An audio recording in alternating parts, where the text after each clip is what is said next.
The Galactic Ridicule. Commander Elena Reyes gazed through the viewport at the massive Concordat station, gleaming against the backdrop of stars. The structure resembled a crystalline snowflake, its translucent surfaces refracting starlight in mesmerizing patterns. After 3 years of preparation since first contact, humanity was finally getting its chance to join the Galactic Concordat. Nervous, Commander. Dr. Marcus Chen adjusted his formal diplomatic attire, clearly uncomfortable in anything that wasn't his usual lab coat. Just focused, Elena replied, straightening her midnight blue uniform with its silver Earth insignia. She studied her small team. 5 humans against a universe of alien civilizations. Remember, we're not just representing North America or even Earth. We speak for all of humanity today. Their shuttle docked with barely a tremor. When the airlock cycled open, 2 aliens waited for them. The taller one had iridescent scales that shifted between emerald and sapphire, while its companion's skin resembled polished bronze with intricate patterns etched across its surface. Commander Reyes, the scaled alien said, its translator pendant glowing as it spoke, I am Ambassador Zithval of the Iridian Confluence. The Concordat Council awaits your delegation. Elena nodded respectfully. We appreciate your welcome, Ambassador Zithval. The aliens led them through curved corridors, filled with species of all descriptions. Some floated on anti-gravity disks, others moved on multiple appendages, and a few appeared to phase in and out of solidity as they walked.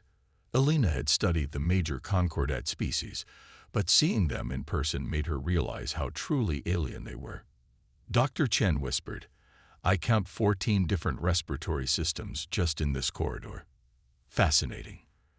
Lieutenant Carla Rodriguez, their security specialist, remained vigilant, her eyes constantly scanning despite her diplomatic smile. Dr. James Wilson, their xenoanthropologist, was busy recording everything on his data tablet, while Dr. Sophia Amir, their technological specialist, studied the station's architecture with keen interest. After passing through several security checkpoints, they reached an enormous set of doors engraved with symbols from what must have been hundreds of worlds. The council chamber, Zithval announced. You will enter when summoned. Elena gathered her team. Remember why we're here. Earth needs this alliance, but we approach as equals, not supplicants. The massive doors swung open, revealing a vast amphitheater. 200 representatives from across the galaxy sat in rising tiers around a central speaking platform. The ceiling displayed a perfect recreation of the galactic core, swirling with stars and cosmic dust. Humans of Earth, announced a resonant voice. You may enter. Elena led her team to the platform. The silence felt weighted as thousands of alien eyes studied them. A tall, crystalline being with multiple faceted eyes stood from the highest tier. I am High Counselor Xertholis of the Crystalline Collective, first speaker of the Concordat. We welcome Earth's representatives. Elena stepped forward, her posture straight and confident. Honored High Counselor, respected council members, we bring greetings from Earth and gratitude for this historic opportunity. She activated her presentation, showing Earth's achievements, their first steps into space, their climate restoration projects, their developing faster-than-light prototype drive. That's when she heard it. Laughter. Not human laughter, but unmistakable nonetheless. A ripple of amusement spread through the chamber. High Counselor Xertholis made a sound like wind chimes in a storm. Forgive me, Commander, but your achievements are quaint. More laughter spread through the chamber. A gelatinous entity with multiple cores rose from its seat. They're still using gravitational displacement for their FTL experiments. My species developed that technology before we achieved written language. And look at their communication systems, called the floating cloud of luminescent particles, still relying on quantum entanglement with localized stabilizers. How charmingly primitive. Their biological structure is so vulnerable. Noted a being composed of what appeared to be living metal, single-density skeletal system, exposed sensory organs, and a cardiovascular system with a single pump. They're practically designed to fail. Their lifespans, hooted another, barely a century even with their medical interventions. How do they learn anything useful in such fleeting existence? The mockery continued. Some delegates didn't even try to hide their amusement. Others simply looked at the humans with barely concealed pity. Alina's knuckles turned white as she gripped the edge of the podium. Behind her, Lieutenant Rodriguez had tensed, her hand instinctively moving toward where her sidearm would normally be. Dr. Chen looked stunned, while Dr. Wilson stared at the floor. Only Dr. Amir seemed unaffected, her expression calculating as she watched the proceedings. The council, clearly expecting Alina to either storm out or beg for acceptance, grew quieter, waiting for her response. Alina slowly raised her hand, her face calm despite the humiliation. "High Counselor Exerphalis," she said, her voice steady. "With your permission, I would like to respond to the Council's observations." The crystalline being gestured with one of its appendages. "By all means, Commander. Enlighten us." No one noticed the small smile forming at the corner of Alina's mouth as she reached for her data tablet. "First," she said, her voice echoing through the now quiet chamber, "I'd like to request access to the Concordat's information network." Exerphalis' faceted eyes flickered with surprise. "An unusual request, but granted. Though I fail to see how our database will help your situation." A holographic terminal appeared before Alina. She connected her simple human data tablet to it, her fingers moving efficiently across the screen. "I'd like to address the timeline of human development," Alina said. The giant display behind her lit up with a chart showing technological progress across different species. The aliens' advancement lines moved steadily upward over thousands of years. The human lines started much later but shot upward at a shocking angle.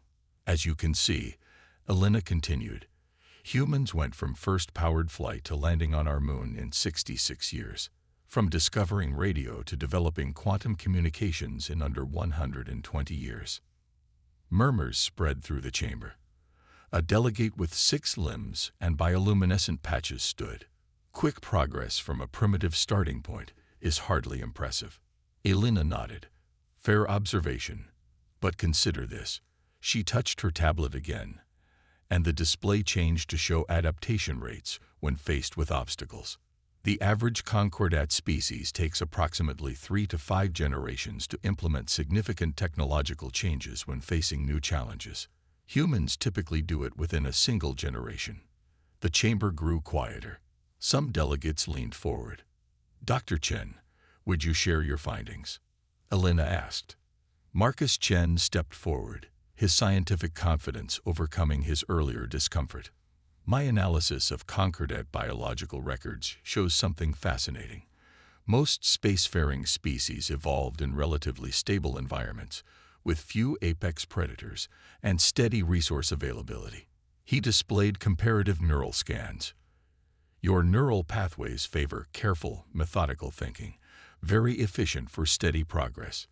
He switched to human brain scans. "Our brains, however, formed under constant environmental changes and threats. We're literally wired to think faster under pressure. What you see as primitive, we see as adaptable." A reptilian delegate hissed. "Perhaps this explains their violent tendencies." Alina nodded. "We don't deny our flaws. Humanity has made terrible mistakes, but each disaster taught us something." Her display showed Earth's environmental collapse and subsequent restoration. 50 years from our worst pollution crisis to developing atmospheric regeneration technology, the same technology now used on 7 Concordat worlds. The mood in the chamber shifted. Some delegates whispered to each other. Others looked troubled. "You mock our calcium-based skeletal structure," Alina continued. "Yet our medical database shows humans recover from severe trauma 3 times faster than the Concordat average. Our fragile bodies can adapt to more extreme gravitational and atmospheric conditions than 65% of Concordat species." She turned to her technological specialist. "Dr. Amir, please explain what we found in the network protocols." Sophia Amir stepped forward, her expression confident. "We analyzed Concordat technological patterns. Your stable, methodical development produces predictable advancements, but human approaches, chaotic as they seem, produce twice the innovation rate during crisis periods. High Counselor Xerphilis's crystalline form shimmered with what might have been impatience. This is all very interesting, Commander, but it doesn't change your technological inferiority. Elena smiled. About that. She pressed her data tablet once more. The chamber display filled with detailed Concordat military protocols and classified ship designs, things no human should have access to. Gasps echoed through the chamber. High Counselor Xerphilis rose to full height, crystalline body pulsing with light. How did you obtain this information?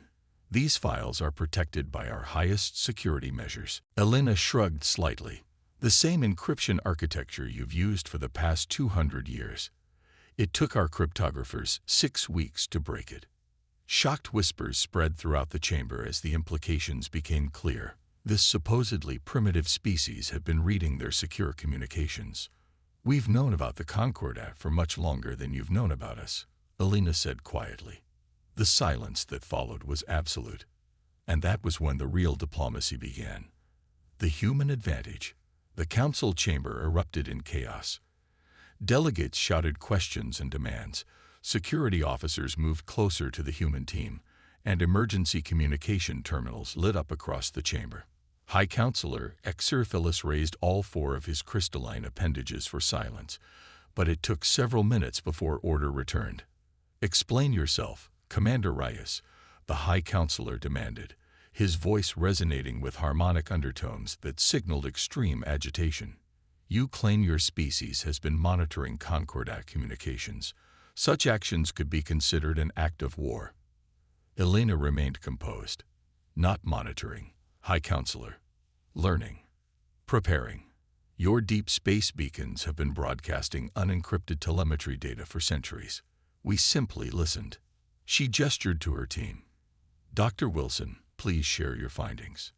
James Wilson stepped forward, the xenoanthropologist displaying comparative cultural evolution patterns on the main screen. Throughout human history, Wilson explained, technologically superior groups often underestimated primitive ones. The Aztec Empire first viewed Spanish conquistadors as curiosities. British colonial forces dismissed indigenous resistance as unorganized savagery. In every case, the supposed primitives adapted faster than expected. The chamber grew quiet as Wilson continued. When we detected your probes at the edge of our solar system 15 years ago, we didn't announce our discovery. We studied your languages, your technology, your politics. We prepared for first contact on our terms. A murmur of disbelief rippled through the chamber. Impossible, called out a delegate with flowing tendrils. Our stealth technology is based on principles developed by the Alteri Conclave 440 years ago, utilizing phase-shifted graviton fields. Elena finished. Dr. Amir, please explain what we discovered. Sophia Amir displayed deep scans of Concordat technology. Your stealth systems create detection blind spots by manipulating perception rather than truly masking emissions. An elegant solution for species that evolved with your specific sensory processing. Humans, however, rely on multiple redundant perception systems and technological augmentation. What hides from one detection method remains visible to others. Elena watched the reactions carefully, noting which delegates seemed unsurprised by these revelations. The silence confirmed her suspicion. Much of this information wasn't known even to most council members. What exactly are you implying, Commander? Asked High Counselor Xerphilis, his voice suddenly cautious. Just making observations, High Counselor, Elena replied. But it does make us wonder which truly is the more adaptable species, those who developed along natural evolutionary paths, or those who were guided. The chamber remained deathly quiet. Lieutenant Rodriguez stepped closer to Elena and whispered, security protocols activating across the station. They're calling in reinforcements. Elena nodded slightly. It was time for the next phase. High Counselor, she said loudly, before your security fleet arrives, There's something else you should know about humans. Exerfelis's crystalline form pulsed with surprise. He hadn't given any visible order for security. I don't know what you mean, Commander. No security has been summoned. Elena smiled politely. My security officer would disagree. She nodded to Lieutenant Rodriguez, who stepped forward. Within the last 40 seconds, encrypted signals were sent to the Concordat Defense Fleet stationed in the Arcturus sector. Rodriguez stated, standard protocol for potential security threats. The fleet has changed course and will arrive in approximately 12 minutes. Stunned silence filled the chamber. Many delegates checked their own communication devices, confirming what should have been impossible for humans to know. Lieutenant, Elena continued, please show the Council what we call Contingency Protocol Alpha. Rodriguez activated her data tablet. The main display changed to show Earth's solar system. As she zoomed out, hundreds of small blue lights appeared throughout the asteroid belt and near the gas giants. For the past 7 years, Rodriguez explained, we've been building these installations, defensive platforms designed specifically to counter Concordat technology. She highlighted one of the lights and expanded it to show detailed schematics. This is a gravitational disruption array. It creates localized distortions that disable your drive systems without affecting human ships. She switched to another schematic. This is a targeted signal interceptor calibrated to Concordat communication frequencies. And this, she continued, showing a third design, is an automated defense platform with shields specifically designed to withstand your standard weapons. The Council representatives stared in disbelief. These were countermeasures against technologies that humans shouldn't even understand, let alone be able to defend against. But that's impossible, argued a delegate with flowing appendages. Your technological level couldn't produce these systems. 8 years ago, you would have been correct, Elena acknowledged. But remember what Dr. Chen explained about human stress responses. When we discovered we weren't alone, our best scientists worked around the clock. They reverse-engineered technology from your probe signals and made remarkable advances. You're bluffing, High Counselor Exerfelis said, but his voice lacked conviction. Elena shrugged slightly. Perhaps you could ask the survey ship your people sent to Mars last year, the one that mysteriously lost power and had to be rescued. That was an early test of our gravitational disruptors. The High Counselor's crystalline form flickered with patterns that suggested extreme agitation. That incident had been classified at the highest levels. We came in peace, Elena continued, her voice firm but not threatening. We hoped for acceptance, but prepared for rejection. Humanity has faced extinction-level threats throughout its development. We don't face new ones unprepared. An older delegate with translucent skin that revealed pulsing colored lights beneath stood up. Why reveal this now? You could have kept your advantage secret. Because we don't want advantages. We want partnership, Elena replied. You mocked us for our weaknesses, but failed to recognize our strengths. We don't seek conflict. We seek respect. Dr. Chen stepped forward. Our research suggests that human innovation combined with Concordat stability could solve problems neither of us can handle alone. The resource shortages in the Centauri sector that Concordat scientists have struggled with for decades. Our models solved them in weeks. Dr. Wilson added, human creativity thrives on diversity and disagreement. What looks like chaos to you creates resilience we all need. Elena watched as the mood in the chamber shifted again. Fear was giving way to curiosity. Mockery had been replaced by cautious respect. One more thing, Elena said, gesturing to Dr. Amir. Show them what we found in the historical archives. Sophia brought up genetic comparisons on the main display. We discovered something unusual when comparing evolutionary patterns. Most Concordat species show remarkably similar genetic markers despite evolving on different worlds. Gasps spread through the chamber. Some elder delegates looked away uncomfortably. These similarities suggest deliberate intervention, Dr. Amir continued. Humans, however, show completely natural evolutionary development. Our DNA contains the chaos of true adaptation, while yours shows signs of external influence. You believe the Concordat species were engineered? Asked a delegate from the lower tiers, sounding genuinely shocked. Not by you, Elena clarified, but by someone. The question is, who?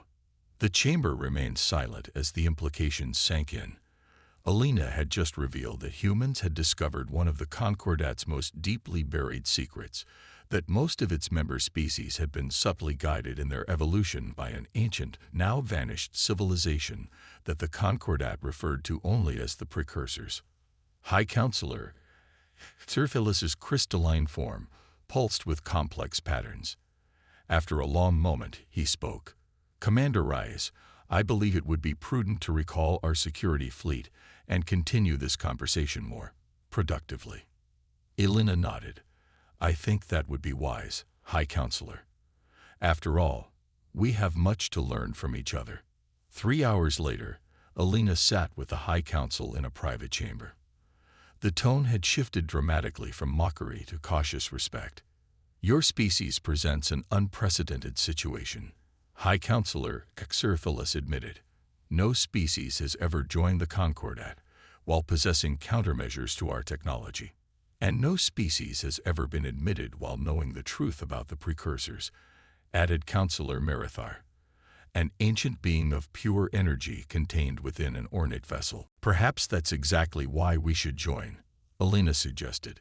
You've achieved remarkable stability, but at the cost of innovation. Humanity offers a fresh perspective, unbound by the precursor's influence.